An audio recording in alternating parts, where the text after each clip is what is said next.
नमस्कार, मैं खुशी और आप देख रहे हैं दिल्ली डेली न्यूज। सबसे तेज, सबसे सर्वाधिक खबरों वाला चैनल जो आपको निष्पक्ष सच्ची खबरें सबसे पहले दिल्ली डेली न्यूज पर मिलती हैं। 100 करोड़ के बैंक फ्रॉड में ईडी का एक्शन। आप नेता दीपक सिंगला गिरफ्तार। दिल्ली गोवा समेत 7 ठिकानों पर मारी थी रेड।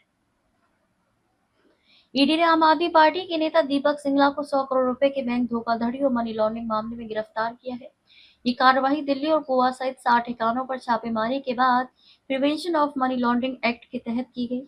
प्रवर्तन निदेशालय ने आम आदमी पार्टी के नेता दीपक सिंगला को गिरफ्तार कर लिया है। सोमवार सुबह से दिल्ली और गोवा समेत करीब 7 ठिकानों पर ईडी की ओर से सर्च ऑपरेशन चलाया जा रहा है। कार्यवाही prevention of money laundering act PMLA के तहत की गई। सूत्रों के अनुसार ईडी की यह कार्यवाही मनी लॉन्ड्रिंग और 100 करोड़ के बैंक फ्रॉड से जुड़े मामले में की गई है। कई घंटों तक चली तलाशी और पूछताछ के बाद दीपक सिंगला को गिरफ्तार किया गया। एजेंसी ने दिल्ली और गोवा में एक साथ छापेमारी कर दस्तावेज, डिजिटल रिकॉर्ड और वित्तीय लेन देन से जुड़े अहम साक्ष्य जुटाए हैं। ईडी की टीम सोमवार सुबह से ही सक्रिय हो गई थी। दिल्ली के अलावा गोवा में भी कई स्थानों पर एक साथ रेड डाली गई। बताया जा रहा है कि जांच एजेंसी लंबे समय से इस मामले में वित्तीय लेन देन और कथित बैंक फ्रॉड की जांच कर रही थी। इसी कड़ी में सोमवार को सर्च ऑपरेशन के बाद गिरफ्तारी की कार्यवाही की गई।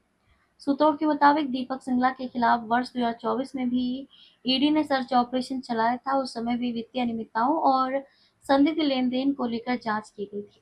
अब एक बार फिर उसी मामले से जुड़े इनपुट और दस्तावेजों के आधार पर एजेंसी ने कार्रवाई तेज करते हुए गिरफ्तारी की है।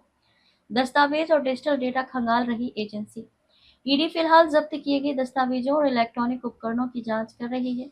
एजेंसी ये पता लगाने की कोशिश कर रही है कि कथित मनी लॉन्ड्रिंग और बैंक फ्रॉड नेटवर्क में और कौन-कौन लोग जुड़े हुए हैं तथा रकम का इस्तेमाल किन माध्यमों से किया गया। राजनीतिक हलकों में हलचल। आप से जुड़े नेता की गिरफ्तारी के बाद राजनीतिक गलियारों में भी हलचल तेज हो गई।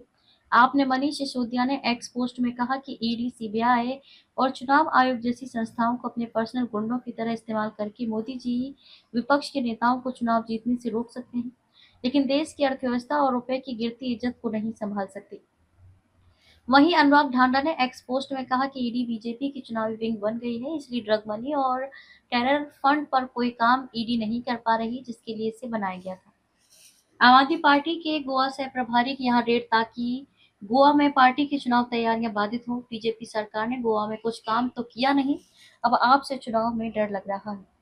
हमारे चैनल में बने रहने के लिए हमारे चैनल को लाइक करें, सब्सक्राइब करें, बेल आइकन दबाना ना भूलें। अगर आप हमें फेसबुक, ट्विटर, इंस्टा के माध्यम से देख रहे हैं तो हमारे चैनल को कमेंट, फॉलो करना ना भूलें। धन्यवाद।